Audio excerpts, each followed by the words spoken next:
సెలవు అదే దాటి అయిపోయింది. గంగా నదిని దాటింది.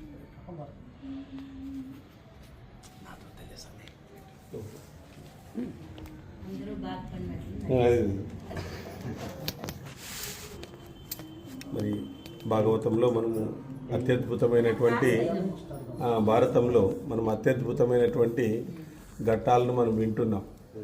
ఎందుకంటే భారతంలో అనేక రకాలైనటువంటి దుష్కృత్యాలు ఉన్నాయి, సత్కార్యాలు ఉన్నాయన్నమాట.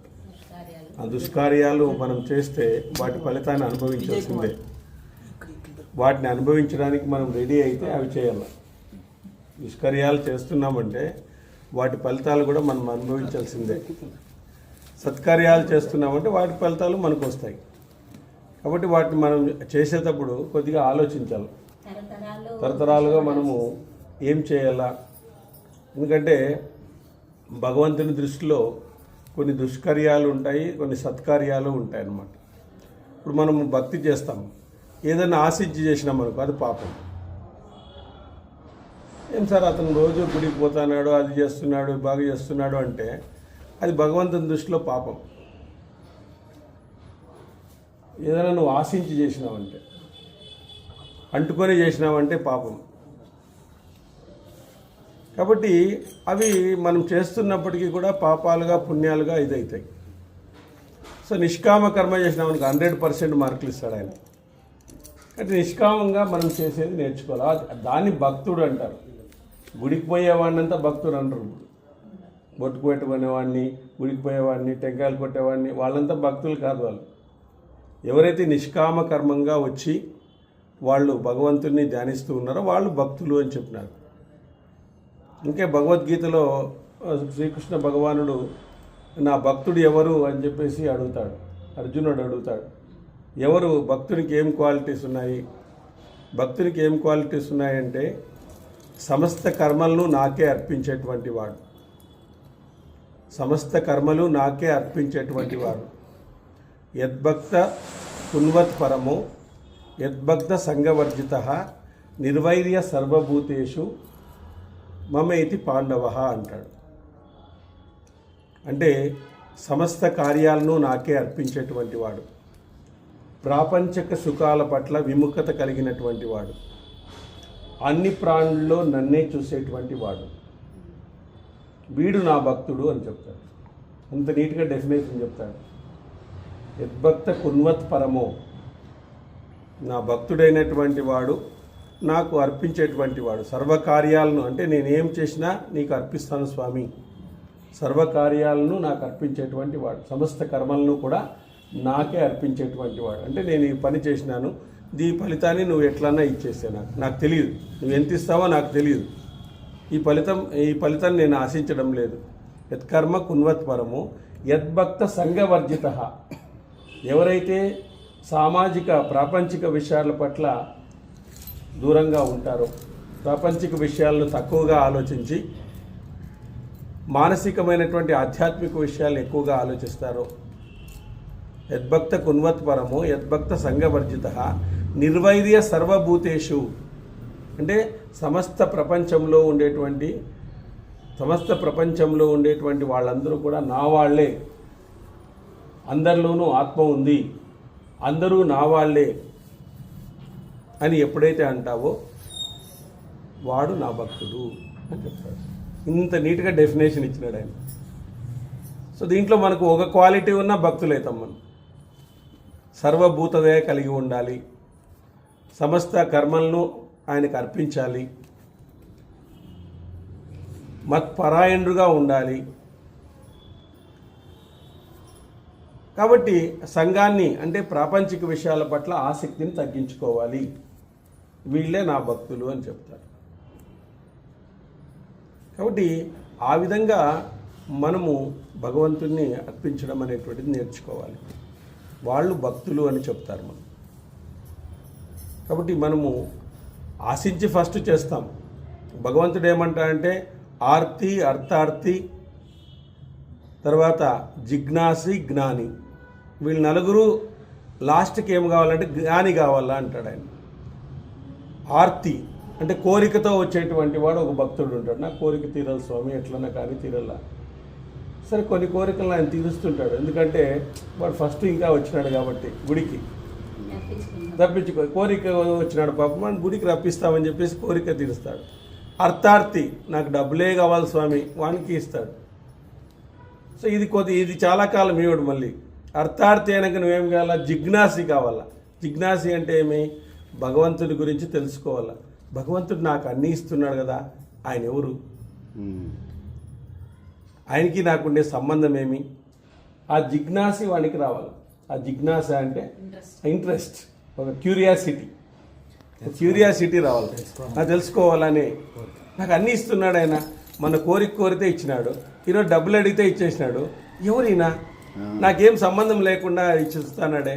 మా ఇంట్లో మా నాయన డబ్బులు అడిగితే ఇయ్యడు అసలుకి, సరిగా మళ్ళీ ఇస్తాను పోరా అంటాడు. అట్లాంటిది ఈయన ఇస్తున్నాడే. కాబట్టి జిజ్ఞాసి కలగాల, అంటే భగవంతుని గురించి తెలుసుకునేది. మళ్ళీ జ్ఞాని, జిజ్ఞాసి అయిన తర్వాత నువ్వేం కావాలా, జ్ఞాని కావాలా. ఆడ స్టాప్ కాకూడదు, మళ్ళీ తెలుసుకొని వదిలేసేది కాదు. నువ్వు జ్ఞానిగా కావాలా. నువ్వు జ్ఞాని అయితే నాకు ఆయనకి పెద్ద తేడా లేదంటాడు ఆయన. నువ్వెవరు ఫస్ట్ తెలుసుకోవాలా, తర్వాత నేనెవరు తెలుసుకోవాలా. అట్లా కాబట్టి నాకే ఆయనకి పెద్దగా తేడా లేదు, జ్ఞానికి నాకి పెద్దగా తేడా లేదు, జ్ఞాని ఒకటే నేను ఒకటే అని చెప్పేసి. కాబట్టి మనము ఆ విధంగా మనము భగవంతుడిని మనం ధ్యానించుకుంటూ రావాలా అని చెప్పేసి చెప్తుంది. ఇక్కడ తర్వాత మనము పాండవులంతా కూడా చాకచక్యంగా కణికుని ద్వారా, సొరంగం ద్వారా చాకచక్యంగా వాళ్ళందరూ కూడా లక్క ఇంటి ప్రమాదం నుంచి తప్పించుకున్నారు. అక్కడ అగ్నికి ఆహుతైనటువంటి ఒక కుటుంబము, వీళ్ళందరూ కూడా ఆనవాళ్ళు లేకుండా శవాలు ఉన్నాయి కాబట్టి పాండవులంతా చనిపోయినారు అని చెప్పేసి ధృతరాష్ట్రుడు ముసలి కన్నీరు కారుస్తున్నాడు. ముసలి కన్నీరు కారుస్తే వీళ్ళకి కావలసినటువంటి కర్మలన్నీ చేసేసేయండి, పాండురాజు యొక్క పుత్రులు నాకు చాలా అభిమానులు వీళ్ళందరూ కూడా అని చెప్పేసి ఆ విధంగా మోసంతో వీళ్ళందరినీ నేను చంపేసినానని మనసులో ఉండేటువంటి సంతోషంతో బయట మాత్రము బాధపడుతూ ఎవరికీ కనిపించకుండా ఆ విధంగా కర్మలన్నీ చేసేసేయండి అంటూనే ఆ విధంగా వాళ్ళు సొరంగం నుంచి వచ్చినటువంటి పాండవులందరూ కూడా అరణ్యంలోకి చేరుకొని అక్కడి నుంచి ఒక పడవ ద్వారా గంగా నది తీరానికి చేరేసినారు. వాళ్ళు సేఫ్గా అరణ్యంలో గంగా నది తీరంలో ఉండిపోయినారు అన్నమాట. సో ఇక్కడ ధృతరాష్ట్రాదులు పాండవుల కొరకు దుఃఖించుట, పాండవుల వనప్రవేశం జరిగింది. అతరాత్యౌ వృతితాయం అశేషో నాగరో జనాః తత్రాజా త్వరిత ద్విదష్టు పాండవనందనాన్. వైశంపాయనుడు ఇలా అన్నాడు, ఆ రాత్రి గడిచాక వారణావతంలోని పురజనులందరూ పాండవులను చూడ్డానికి అడావుడిగా లక్క ఇంటికి వచ్చినారు. పిదప అచ్చటి మంటలు నార్పుతూ జనులందరూ లక్క ఇల్లు మంత్రి పురోజనుడు పూర్తిగా తగలబడినట్లు గ్రహించినారు. పురోజనుడు అనేటువంటి వాడు ఉండేవాడు, వాళ్ళకి పురోచనుడు ముఖ్యమైన వాళ్ళకి సహాయం చేసేటువంటి వాడు, ధృతరాష్ట్రుని యొక్క అనుంగు మిత్రుడు అనమాట. ఆ పాపకర్మలైన దుర్యోధనులచే పాండవుల నాశనానికి లక్క ఇల్లు తగలబడిపోయింది, ఇది నిజమంటూ అచ్చట పురజనులందరూ కూడా ఆక్రోశించినారు. సో పాప కర్ముడైనటువంటి దుర్యోధనులే ఇది చేసినారేమో, మరి లక్క ఇల్లు కాలిపోయింది అంటూ వాళ్ళందరూ ఆక్రోశించినారంట. దుర్యోధనుడు ధృతరాష్ట్రునికి తెలియజేసే దాయాదులైన పాండవులను తగులబెట్టారు. ఇందులో ఎంత మాత్రం సందేహం లేదు. ధృతరాష్ట్రుడు ఈ దుష్కర్మను నిషేధించలేదు కదా. ఇంత జరిగినప్పటికీ కూడా ధృతరాష్ట్రుడు ఏం చేస్తున్నాడు, దీన్ని ఎందుకు ఆయన నిషేధించలేదు? ఈ విషయంలో శంతను పుత్రుడు భీష్ముడు కూడా ధర్మాన్ని పాటించలేం లేదు. ఆయన ఎందుకు ధర్మాన్ని పాటించలేదు? ప్రజలు అనుకుంటున్నారు. ద్రోణుడు, విదురుడు, కృపుడు వీళ్ళందరూ కూడా ఉన్నారు కదా, వీళ్ళకేమైపోయింది? ఇతర కౌరవులు కూడా ధర్మాన్ని పాటించడం లేదు కదా, అన్యాయంగా వీళ్ళే చేసినారని చెప్పేసి. కనుక మనము దుర్మార్గులైన ధృతరాష్ట్రునకు నువ్వు కోరుకున్న జరిగింది, పాండవులను తగులబెట్టినావు అని సందేశాన్ని పంపుతాము. పిదప పాండవుల కోసం అగ్నిశేషాన్ని కదిలించి పురజనులు తమ 5 కుమారులతో సహా కాలిపోయిన నిరపరాధ బోయశ్రీని కూడా అక్కడ చూశారు.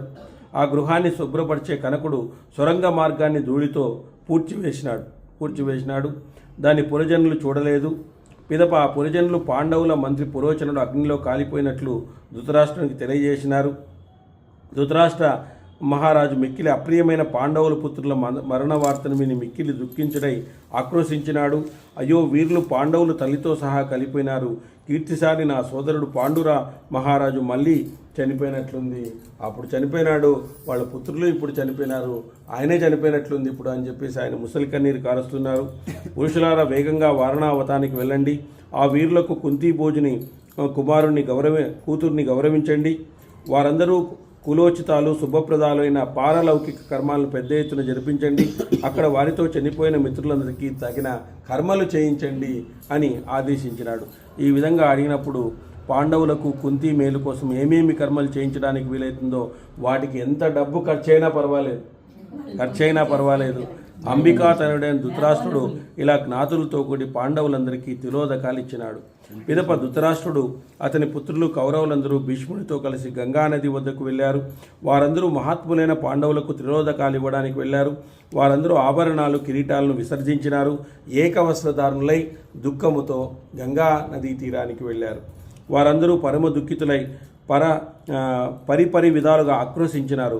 అయ్యో కురుశ్రేష్ఠ, యుధిష్ఠిరా అని కొందరు, అయ్యో భీమా అంటూ కొందరు శోకించినారంట. మరికొందరు అయ్యో అర్జున అన్నారు. మరికొందరు నకుల సహదేవుల గురించి శోకించినారు. కొందరు దుఃఖితులై కుంతి మరణానికి విలపించినారు. అచ్చడి చేరణ జనులందరూ పాండవులకు త్రిలోదకాలు ఇచ్చినారు.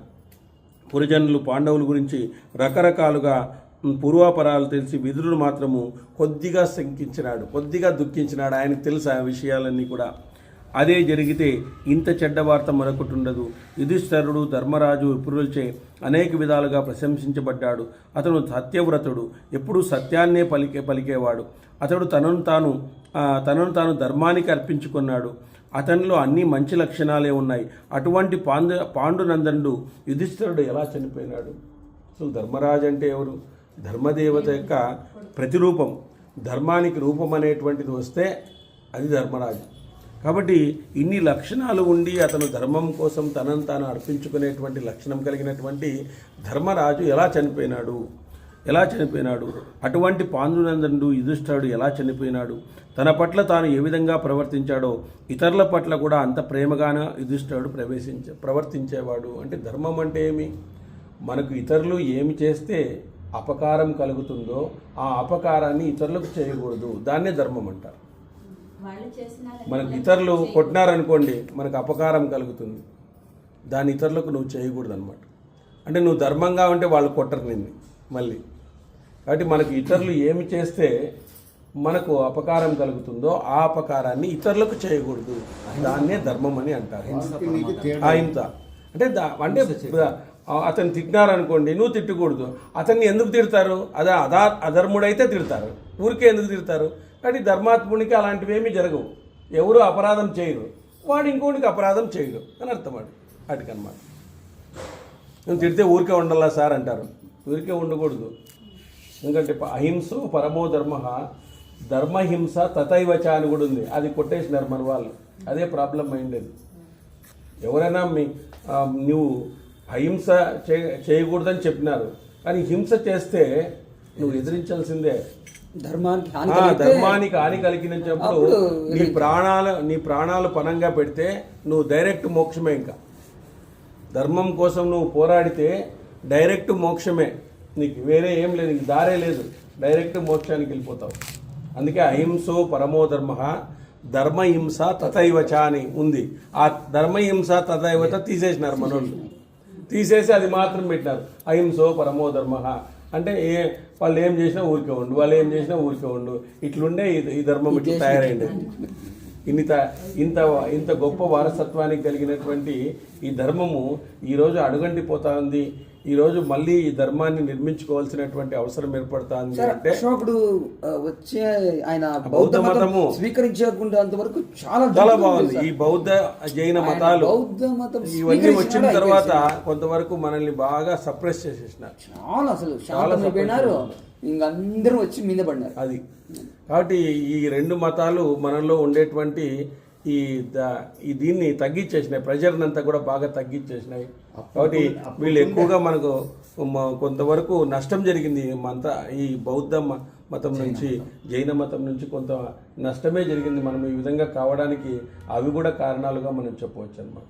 సార్ ఇప్పుడు అప్పుడు ధర్మం ప్రకారం బట్టి ఇట్లుండారు జనాలన్నీ కలిసి కదా గాంధీ మాత్రం ఒక సంపు కొడితే ఇంకొక సంపు కూడా కొట్టరు ఖచ్చితంగా ధర్మంగా ఉంటారు కదా అది కొట్టరు అని ఈ పక్క చూపిస్తే ఈ పక్క కూడా అది కొట్టుకుంటారు. కాబట్టి మనం ఆ విధంగా చేసినాం కాబట్టి ఈరోజు వేరే వాళ్ళు ఏం చేసినారంటే మన బలహీనతను ఆసరాగా తీసుకొని వాళ్ళ బలాలు పెంచుకుంటున్నారు. వాళ్ళ బలాలు పెంచుకొని మన దేశాన్ని విచ్ఛిన్నం చేస్తున్నారు, అనేక రకాలుగా విచ్ఛిన్నం చేస్తున్నారు. ఎందుకంటే సనాతన ధర్మం అనేటువంటిది ఎవరో ప్రవేశపెట్టింది కాదు.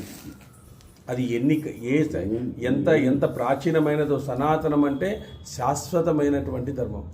ఈ శాశ్వతమైనటువంటి ధర్మంలో అనేకము అంటే సృష్టి ఆరంభంలోనే ఈ ధర్మం అనేటువంటిది ఏర్పడింది. ఆ భగవంతుడే ఈ ధర్మాన్ని రూపకల్పన చేసినాడు. అలాంటి ధర్మానికి మనం వారసులై ఉండి ఇలాంటి ధర్మం అనేటువంటిది ఈ దేశంలో హిందువులందరూ కూడా పాటిస్తే ప్రపంచమంతా పాటించేసి అవుతుంది.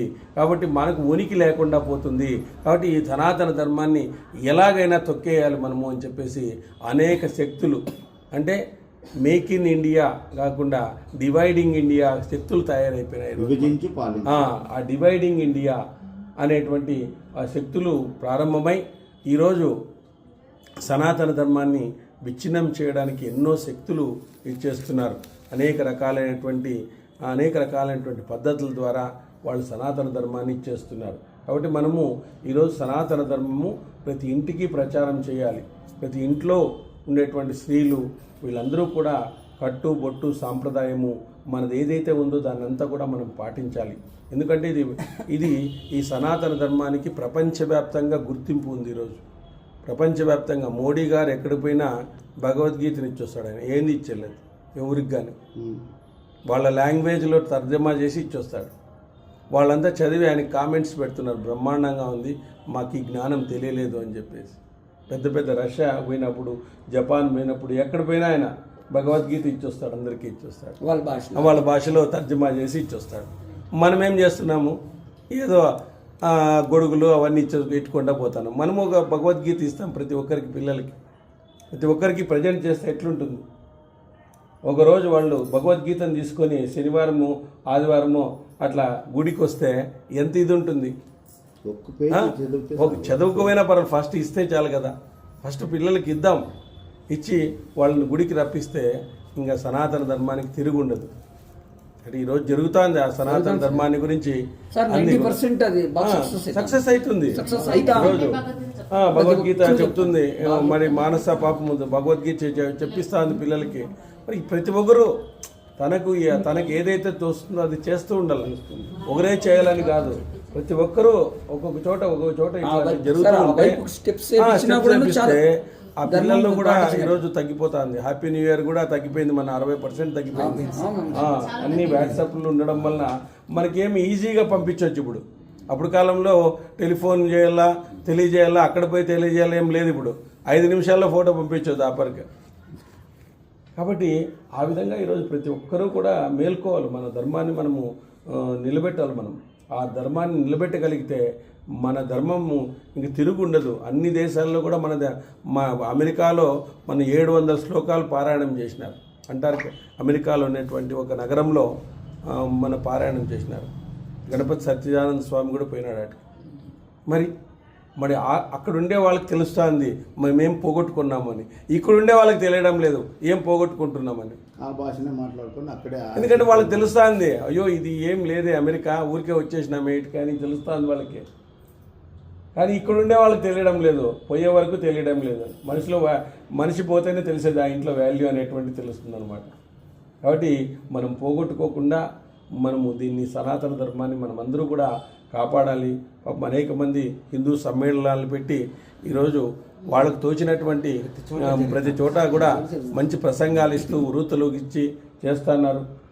అట్లాంటి దాదాపు బ్రహ్మాండంగా జరుగుతుంది. అన్ని చోట్ల అందరూ వచ్చి మాట్లాడుతున్నారు. వాళ్ళకు నచ్చినటువంటి దాంట్లో మాట్లాడుతూ అందరికీ కూడా ఆకర్షణీయంగా చెప్తున్నారు.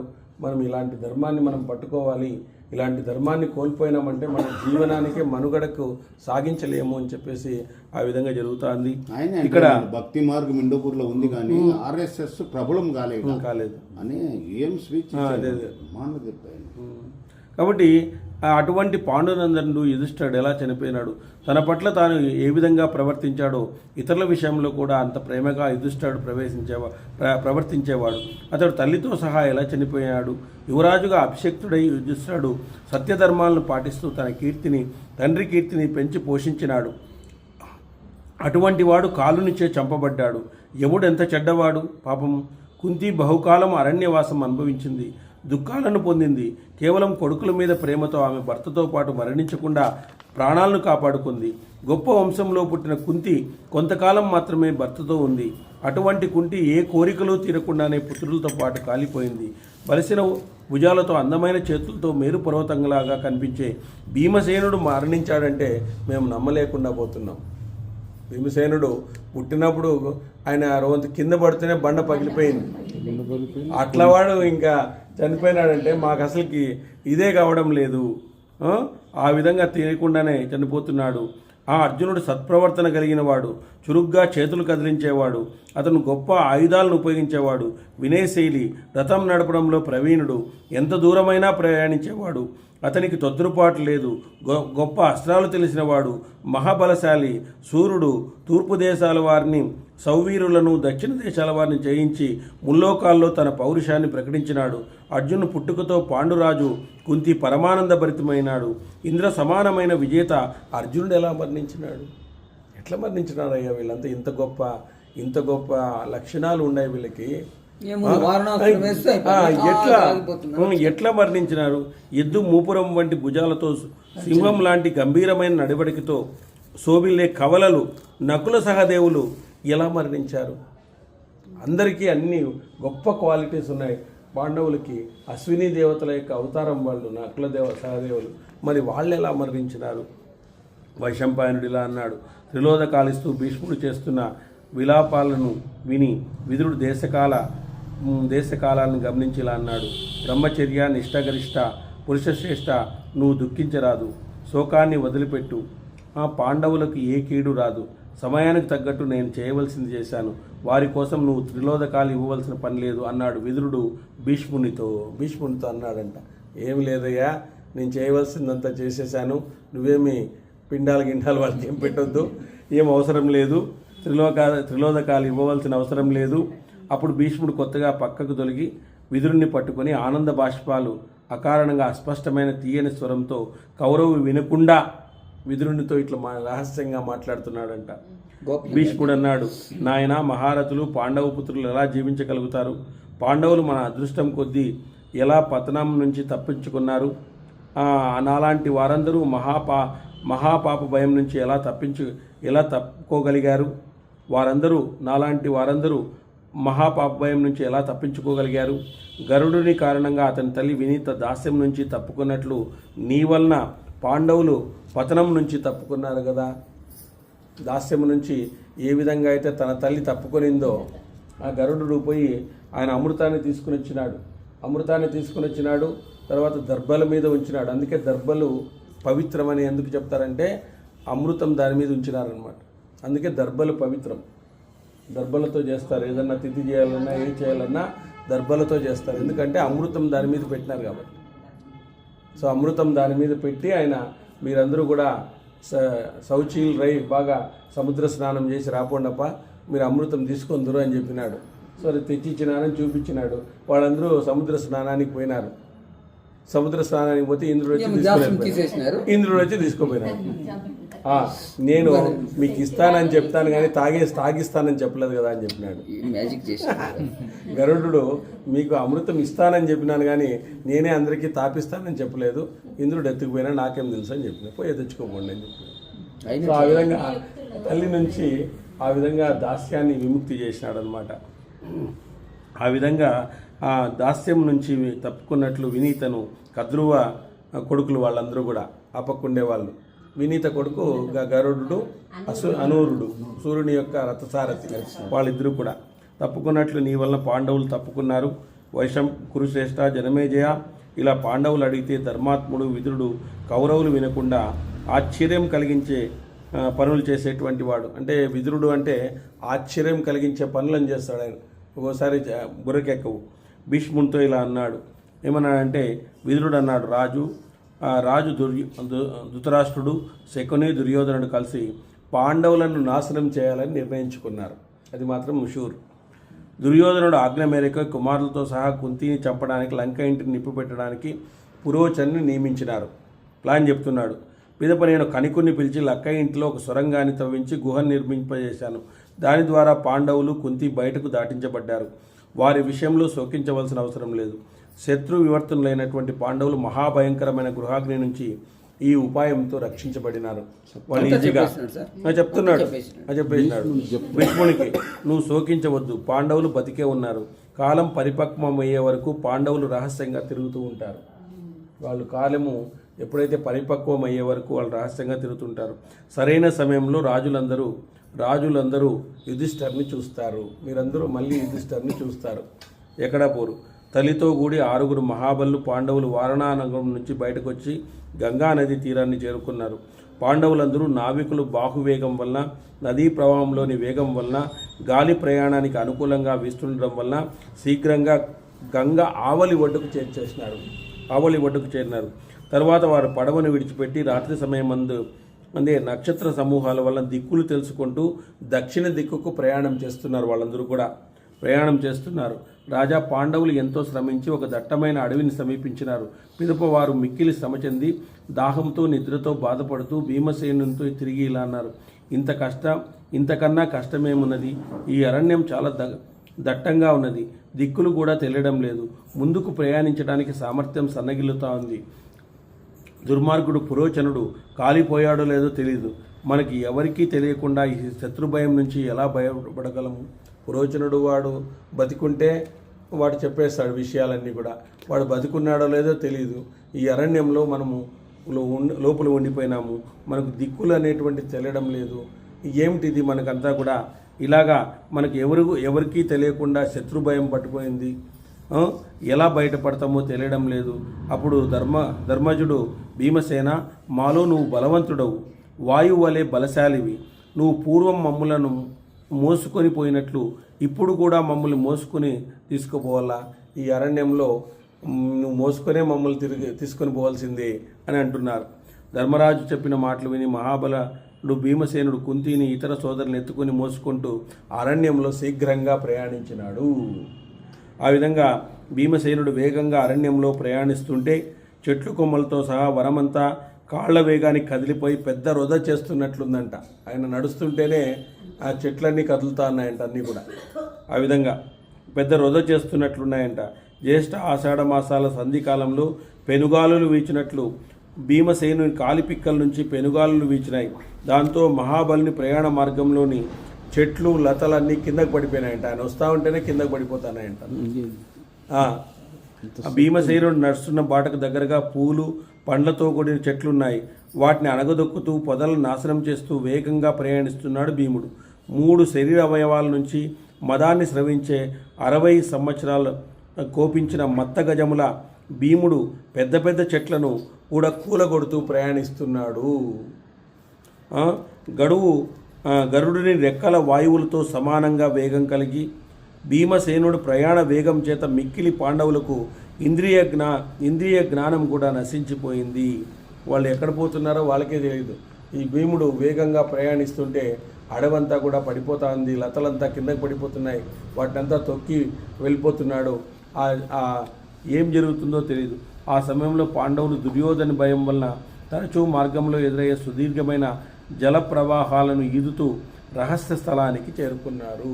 మళ్ళీ ఒక జల ప్రదేశం వస్తే దాన్ని ఈదుకుంటూ వెళ్ళి మళ్ళీ రహస్య స్థలానికి చేరుకున్నారు.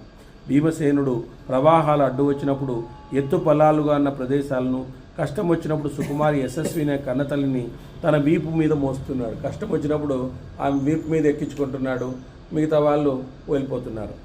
భరతశ్రేష్ఠ, జనమేజయ వారి సాయం కాలానికి దుంపలు, పళ్ళు, నీళ్లు స్వల్పంగా ఉండి భయంకరమైన పక్షులు, మృగాలతో నిండిన అరణ్యాన్ని చేరుకున్నారు.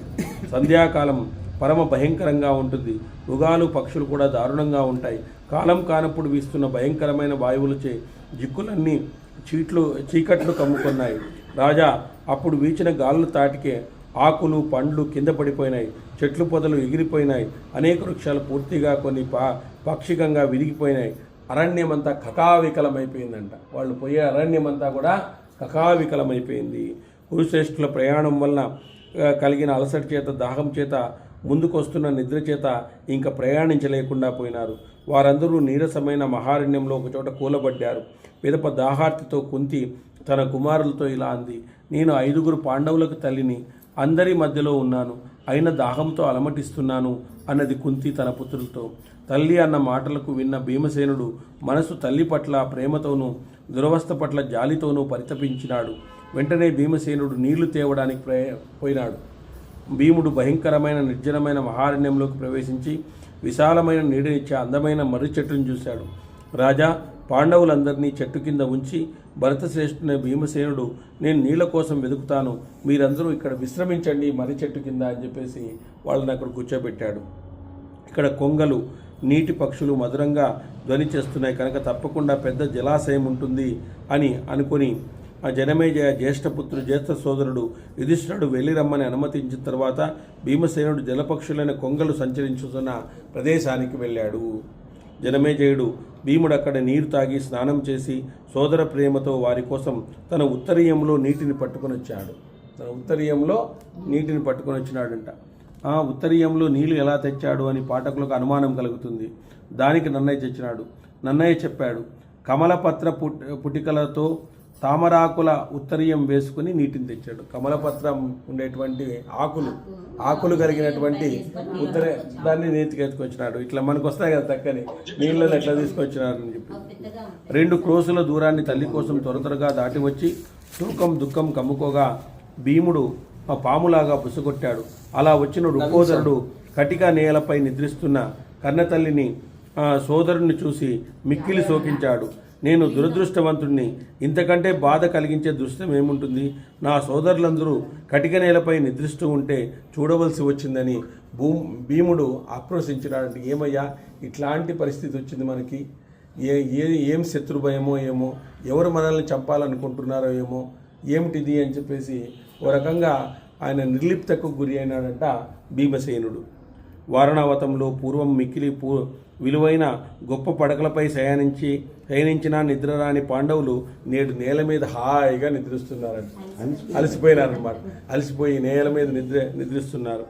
శత్రు సమూహ శక్తుడైనటువంటి వసుదేవుని సోదరి కుంతి, భోజ మహాపుత్రి, శుభలక్షణాలు కలిగిన పూజార్హురాలు, విచిత్ర వీరుని కోడలు, మహాత్ముడు పాండురాజు భార్య, పాండవులకు తల్లి, కమలలోదర వర్ణ పరమ సుకుమారి, అమూల్యమైన గొప్ప శయనంపై నిద్రింపదగింది అయినటువంటి కుంతి అనుచితమైన భూమిపై నిద్రించవలసి వచ్చింది. ఎంతటి దురదృష్టం ఇది! అంటే కాలం అనేది పరమేశ్వరుని యొక్క స్వరూపం అన్నమాట. ఎటువంటి వారినైనా కూడా మార్చేస్తుంది, పాతాళానికి తొక్కుతుంది, మంచి స్థానానికి కూడా తీసుకెళ్తుంది. సో కాలానికి అనుగుణంగా మనము మార్చుకోవాలా. కాలము బాగు ఉందని చెప్పేసి మనము అహంకారంతో ప్రవర్తించకూడదు, మమకారంతో ప్రవర్తించకూడదు. మనకేమో ధర్మశాస్త్రాల్లో చెప్తాయి, జ్ఞానం అంటే ఎలా మాట్లాడాలో తెలియజేస్తుందంట. ఎలా మాట్లాడాలో, సామర్థ్యం అంటే ఎంత మాట్లాడాలో తెలియజేస్తుందంట. సామర్థ్యం అంటే ఎంత మాట్లాడాలి, జ్ఞానం అంటే ఎప్పుడు మాట్లాడాలో తెలియజేస్తుంది. సామర్థ్యం అంటే ఎంత మాట్లాడాలో తెలియజేస్తుంది. సంస్కారం అంటే ఎలా మాట్లాడాలో తెలియజేస్తుంది. వివేకం అంటే ఎప్పుడు మాట్లాడాలో తెలియజేస్తుంది. తెలివి అంటే అసలు మాట్లాడవలసిన అవసరం ఉందో లేదో తెలియజేస్తుంది. చాలా బాగుంది సార్. ఈ 4 భలే ఉన్నాయి. తెలిసిండేటివే ఎంత అవుతుంది చూడండి. కాబట్టి జ్ఞానం అనేటువంటిది ఆ విధంగా ఉంటుంది. సమయానుకూలంగా మనము తెలివి అంటే అసలు మాట్లాడవలసిన అవసరం లేదు, మనం అది తెలివి అంటే కొన్ని చోట్ల విపరీతంగా మాట్లాడుతుంటారు, అసలు మనం మాట్లాడాల్సిన అవసరం లేదో మనకు తెలియజేస్తుంది అనమాట. మనకు సామర్థ్యం ఎంత మాట్లాడాలో తెలియజేస్తుంది. సంస్కారం ఎలా మాట్లాడాలో తెలియజేస్తుంది. వివేకం ఎప్పుడు మాట్లాడాలో తెలియజేస్తుంది. జ్ఞానం ఏం మాట్లాడాలో తెలియజేస్తుంది. కాబట్టి మనము ఆ విధంగా మనం తెలుసుకోవాలా, ఇక్కడ ఏం మాట్లాడాలా, ఎలా ఉండాలా, ఎక్కడ మనం సైలెంట్గా ఉండాలా, ఎక్కడ మాట్లాడాలా అనేది మనము ఖచ్చితంగా తీసుకోవాలన్నమాట. కాబట్టి ఆ అనుచితమైనటువంటి భూమిపై నిద్రించవలసి వస్తుంది. ఎందుకంటే ఈ పాండవులు అక్కడ మాట్లాడినటువంటి మాటలు మనం చూస్తూనే ఉన్నాం ఎట్లుంటుందని. యమధర్మరాజు ఇంద్రుడు వాయుదేవుని వల్ల సుతులను కన్నతల్లి కుంతి మేడల మీద పరుండదగిన నేడు మిక్కిలి అలసి భూమి మీద నిద్రిస్తూ ఉంది. ఇట్లాంటి వాళ్ళు దైవాంశ సంభూతులు పుట్టాలంటే తమాష కాదు. వసుదేవుని చెల్లెలు దైవాంశ సంభూతులు వాళ్ళకు పుట్టడం అంటే భగవంతుడు మరి అట్లా ఆ విధంగా ఎన్నుకుంటాడు. భగవంతుడే పుడతాడు. కొంతమందికి భగవంతుడే పుట్టాలని కోరుకుంటారు వాళ్ళు. దేవభూతికి వాళ్ళకందరికీ కూడా భగవంతుడే పుట్టాలని చెప్పేసి వాళ్ళు కోరుకున్నారు. కాబట్టి ఆ విధంగా మా భగవంతుడు పుట్టినటువంటి ఇట్లాంటి సమయంలో కూడా భగవంతుడు ఈ విధంగా తెలియజేస్తున్నాడు. కాలం అనేది చాలా ప్రమాదకరమైనటువంటిది. కాలుడు ఈశ్వరుడు ఆయన దీన్ని తిరుగులేదనమాట. ఆ కాలానికి తగినట్టుగా మనము మార్చుకోవాల్సిందే. ఎందుకంటే వాళ్ళ కాలం ఇంకా మృత్యు ఇవ్వలేదు, కానీ బ్రతికించింది కనీసం. అది మనం కోరుకోవాలి. మనకు ఒకసారి కష్టాలు మనల్ని మన జీవితాన్ని స్టాప్ చేయవు, కానీ కొద్ది వరకు తగ్గించినప్పటికీ కూడా మనం తట్టుకునే విధంగా చేస్తుంది. దైవభక్తి అదే. దైవభక్తి అంటే ఏమి? కష్టాలకు తట్టుకునే విధంగా భగవంతుడు మనకు చెప్తాడు. మన కర్మను ఆయన తీసేయడు. ఎందుకంటే కర్మను మనకు తీసేస్తే అది కష్టమవుతుంది. మరి కర్మను మనకు తీసేయడు. ఆ కర్మ వచ్చినప్పుడు మనం తట్టుకునే విధంగా చేస్తాడు. అది చాలు కదా. ఎంతోమంది మన దగ్గర వచ్చేటట్లు చేస్తాడు. మనల్ని అందరినీ కూడా నివారింపజేస్తాడు. ఇవన్నీ కూడా చేస్తాడు. కాబట్టి మనం పాదయాత్రలో మనము పరుపుల మీద పనుకుంటాము, మరి 2-3 వేసుకొని పనుకుంటాం. మరి ఖాళీ పేపర్ మీద పట్టుకొని హాయిగా నిద్రపోతారు. ఎంతో నిద్రపోతారు. ఇవన్నీ మనకి మరి అంటే మనము ఆ సుఖాన్ని ఎప్పుడైతే ఆశిస్తామో దుఃఖం అనేది కిరీటం పెట్టుకుని వస్తుందంట.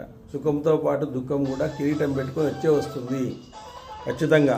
ఆ విధంగా ఇంతకంటే గొప్ప దుఃఖకరమైన దృశ్యం ఏముంటుంది? పురుష శ్రేష్ఠులు పాండవులు భూమి మీద పడి ఉండగా నేను చూడవలసి వచ్చింది. ఈ దైవాంశ సంభూతులైనటువంటి వాళ్ళు ఇక్కడ పరుండగా చూడవలసి వచ్చిందయ్యా అని కుంతి అంటా ఉందంట. ధర్మవ్రతుడు ముల్లోకాలను పరిపాలించే అర్హత గల యుధిష్ఠిరుడు సామాన్యుని వలె కటిక నేల మీద ఎలా నిద్రిస్తున్నాడో చూడు. ఎలా నిద్రిస్తున్నాడు ఆయన. నీలమేఘ శ్యాముడు, మానవుల్లో సరిజోడి లేనివాడు ఈ అర్జునుడు అత సామాన్యుని వలె భూమి మీద నిద్రిస్తున్నాడు. ఇంతకంటే దుఃఖం కలిగించేది ఏముంది? దేవతల్లో అశ్విని దేవతల వలె అందమైన రూపం కలిగినటువంటి ఈ కవలలు సామాన్యుల్లాగా భూమి మీద నిద్రిస్తున్నారు. ఎవరికి కులనాశనకులైనటువంటి జ్ఞాతులు ఉండరో, ఒంటరిగా రచ్చబండ దగ్గరుండే చెట్టులాగా ఎవరుంటారో వారే సుఖంగా ఈ లోకంలో జీవించగలుగుతారు. ఎవరికి కుల నాశకులైన జ్ఞాతులు ఉండరో, ఒంటరిగా రచ్చబండ దగ్గరుండే చెట్టులాగా ఎవరుంటారో, అంటే అన్నీ వదిలేసి ఎవరుంటారో వాళ్ళు సుఖంగా ఈ లోకంలో జీవిస్తారు. ప్రతి ఏ దాన్ని పట్టించుకోకుండా వాళ్ళ యొక్క దాన్ని చేసుకుంటూ, వాళ్ళ యొక్క పనిని వాళ్ళు చేసుకుంటూ హాయిగా ఉంటారో వాళ్ళందరూ కూడా సుఖంగా ఉంటారు ఎప్పుడు కూడా అని ఇక్కడ చెప్తున్నారు. గ్రామంలో ఆకులు పూలతో నిండిన ఒకే ఒక చెట్టు ఉంటే అది దేవతారుత్యంలా అందరిగా పూజించబడుతుంది, ఆరాధించబడుతుంది. అలాగే జ్ఞాతులు లేనివారు మాత్రమే గౌరవాన్ని పొందగలుగుతారు. ఆ విధంగా ఎవరికి ధర్మ మార్గంలో ప్రయాణించే సూర్యులైన జ్ఞాతులు చాలామంది ఉంటారో వారు కూడా ఏ మనోవేతలు లేకుండా సుఖంగా జీవిస్తున్నారు. బలవంతులు, వస్తు సంపదలు ఉన్నవారు, మిత్రులకు బంధువులకు ఆనందం కలిగించేవారు ఒకరినొకరు ఆశ్రయించుకుని అరణ్యంలో చెట్లలాగా ఆనందంగా వాళ్ళు జీవిస్తారు. మేము మాత్రం పుత్రునితో కుట్ర జరిపి దుర్మార్గుడు ధృతరాష్ట్రుని చేత బహిష్కరించబడినాము. చూడండి, మాకు అన్నదమ్ములు ఉంటే మేమందరూ హాయిగా కలుసుకొని ఆనందంగా ఉండేటువంటి వాళ్ళము. చూడు, వాళ్ళే మాకు కుట్ర చేసినారు. ఈరోజు మా అన్నదమ్ములే కుట్ర చేసినారు మమ్మల్ని చంపాలని. ధృతరాష్ట్రుడు మమ్మల్ని బహిష్కరించినాడు. దైవానుగ్రహం వలన అతి కష్టం మీద మేము తగలబడకుండా బయటకు వచ్చేసినాము. చాలా దైవానుగ్రహం ఉంటే తప్ప ఆ విధమైనటువంటి పకడ్బందీ ఏర్పాట్లు చేసినాడు ఆయన ధృతరాష్ట్రుడు. అనేక రకాలుగా పురోచనను నియమించినాడు. అగ్గి అంటుకునే విధంగా ఆ లక్క ఇంటిని తయారు చేసినాడు. ఎవరికి అనుమానం రాకుండా చేసినాడు. ఇన్ని రకాలైనటువంటి అనుమానాలు రాకుండా దాన్ని ఒకవైపు పెట్టడం వల్ల భీమసేనుడు అన్ని చోట్ల అంటించేసిన వల్ల ఆ కుటుంబము అక్కడ ఉన్నటువంటి పురోచనుడు కూడా కాలిపోవడానికి ఆయన ప్లాన్ వేసినాడు. ఆ విధంగా ఈ గృహాగ్ని నుంచి బయటపడిన మేము చెట్టును ఆశ్రయించినాము. ఇంత గొప్ప ఆపద పొందిన మేము చివరకు ఏ దిక్కు పోవాలో మాకే అర్థం కావడం లేదు. ఎక్కడ పోవాలో మాకే అర్థం కావడం లేదు. దుర్బుద్ధి అశ్వదృష్టి కలిగిన దుర్యోధన, నీ విషయంలో దేవతలు అనుగ్రహం చూపిస్తున్నారు కనుకనే యుధిష్ఠిరుడు నిన్ను చంపడానికి నాకు అనుమతి ఇవ్వలేదు. నీకు ఇంకా ఏదో ఆయుష్ ఉన్నట్లుంది, నీకేదో ఆయుష్ ఉన్నట్లుంది, దేవుని అనుగ్రహం ఏమో ఉన్నట్లుంది. కనుకనే యుధిష్ఠిరుడు నిన్ను చంపడానికి నాకు అనుమతి ఇవ్వడం లేదు. ధర్మతి, అందుకే నువ్వు ఇంకా బతికున్నావు. ఈరోజే నిన్ను, నీ మంత్రులను, కర్ణుని, నీ సోదరులను, శకునితో సహా యమలోకానికి పంపించగలను. యమలోకానికి నా కోపం అంతటిది. అంటే కుంతీదేవి కోపము పతివ్రత, ఆ కోపం అటువంటిది. పాపాత్ముడా, ధర్మాత్ముడు, పాండవ శ్రేష్ఠుడు యుధిష్ఠిరుడు నీ మీద కోపం తెచ్చుకోవడం లేదు, కనుకే నిన్ను ఏమి చేయలేకపోతున్నాను అంటూ మహాబాహువు క్రోధముతో కాలిపోతున్న మనసు గలవాడైనటువంటి భీముడు ఒక చేతితో మరొక చేతిని నలుపుతూ పెద్దగా నిట్టూర్పు విడిచినాడంట. భీమసేనుడు అలా మాట్లాడుతున్నాడంట. మళ్ళీ రుకోదరుని మనసు దైన్యంతో నిండిపోయింది. జ్వాలల్లేని అగ్నిలా ప్రశాంతుడైనాడు. సామాన్యులాగా భూమి మీద ఎంతోమంది ఆదమర్చి నిద్రిస్తున్న తన సోదరులను చూసినాడు. భీముని మనసు విచారముతో నిండిపోయింది. ఇక్కడికి చాలా దగ్గరలో ఒక నగరం ఉన్నట్లు అనిపిస్తుంది. వీరందరూ అప్రమత్తంగా మెలకుగా ఉండవలసిన సమయంలో ఆదమర్చి నిద్రిస్తున్నారు కనుక నేనే రక్షణ కోసం మెలకుగా ఉంటాను. వారు నిద్ర నుంచి మేలుకున్న తర్వాత అలసట తీరిన తర్వాత నీళ్లు తాగుతారు. ఈ విధంగా నిశ్చయించుకొని భీముడు స్వయంగా రాత్రంతా జాగరణ చేసినాడు. పాండవులందరూ నిద్రిస్తూ ఉంటే ఆ జాగరణ చేస్తూ వాళ్ళకేమీ అపకారం కాకుండా జాగరణ చేస్తూ ఇది చేస్తున్నాడు అని పహారా కాస్తున్నాడు. ఈ విధంగా మనకు దుఃఖము అనేటువంటిది, కష్టాలు వచ్చినప్పుడు భగవంతుని సహాయం ఉంటుంది. ఎందుకంటే వాళ్ళు ధర్మాన్ని అనేటువంటిది పట్టుకున్నారు కాబట్టి, ధర్మం ఎక్కడుంటే దైవం అక్కడ అనుకూలంగా ఉంటుంది. కాబట్టి దైవాన్ని మనం పట్టుకోవాలంటే మనం ఏం చేయాలంటే, దైవం మనల్ని కదా పట్టుకోదు, మన ప్రయత్నం ద్వారా పట్టుకోవాలి. మన ప్రయత్నము మొదలైనప్పుడే దైవం యొక్క ప్రయత్నం మొదలవుతుంది. మన ప్రయత్నం అనేటువంటిది ఎలా ఉండాలా అంటే భగవంతుని చేరుకునే విధంగా ఉండాలా. భగవంతుని ద్వారా భగవంతుని మనలో గుర్తించే విధంగా ఉండాలా. మనలో మన జీవాత్మను మేలుకొల్పే విధంగా మన ప్రయత్నం మనం చేస్తే భగవంతుని ప్రయత్నం కూడా మొదలవుతుంది. కాబట్టి దుష్ట కార్యాలకు ప్రయత్నం చేస్తే అది జరగదు, భగవంతుని సహాయం అందదు. మంచి కార్యాలకు ప్రయత్నం చేస్తే, మంచి ఇతరుల యొక్క మేలును మనం కోరినామనుకోండి, మన మేలు వారు కోరుతారు. చూడండి, ఈరోజు నా దగ్గర డబ్బులు లేవనుకోండి, నేను మీ దగ్గర వచ్చి అడుగుతాను, ఖచ్చితంగా మీరు నాకు ఇస్తారు. మీ దగ్గర డబ్బులు లేనప్పుడు నా దగ్గరికి వస్తారు, మీరు వచ్చి నన్ను అడుగుతారు, అయ్యో ఆ రోజు నాకు సహాయం చేసినాడు కదా అని చెప్పేసి నేను కూడా నీకు ఇస్తాను. ఇది రెసిప్రోకల్ అన్నమాట. కాబట్టి ఆ విధంగా ఇతరుల యొక్క మేలును కోరినాం అనుకోండి, ఇతరులు మన మేలును కోరుతారు. అందుకనే మనం ఇతరుల యొక్క మేలును ఎప్పుడు కూడా కోరుకుంటూ ఉండాలా. కాబట్టి ఋషులు ఏ విధంగా కోరుకుంటారు, మన మేలును మన మేలును ఇచ్చేసుకున్నారు కాబట్టి వాళ్ళు తెలుసుకున్న రహస్యాలన్నింటినీ కూడా దీంట్లో పొందుపరిచినారు. రండయ్యా మా దీంట్లోకి రండి, సమాజ స్థితిలోకి పోయినారు, ధ్యానించినారు, దర్శించినారు. అన్నీ కూడా వాళ్ళు ఈరోజు ఈ గ్రంథాల రూపంలో, వేదాలు ఎవరికి అర్థం కాని దాన్ని వాళ్ళేం చేస్తారు తీసుకొని అని చెప్పేసి ఈ గ్రంథాల రూపంలో ఇంత గొప్ప సంపదను మనకు దాచిపెట్టినారు. ఈ సంపదను ఈరోజు మనం అనుకొని మన వారసులకు అందించకపోతే దీనికంటే నేరం అనేటువంటిది లేదు, దీనికంటే ఆత్మహత్య సదృశం మేలు, ఆత్మహత్య చేసుకునేది మేలు అని చెప్పేసి శాస్త్రాలు ఘోషిస్తున్నాయి. యదక్షర పదభ్రష్టం మాత్రాయినంతే తస్తర్యం చమ్యతా దేవ నారాయణ నమోస్తుతే.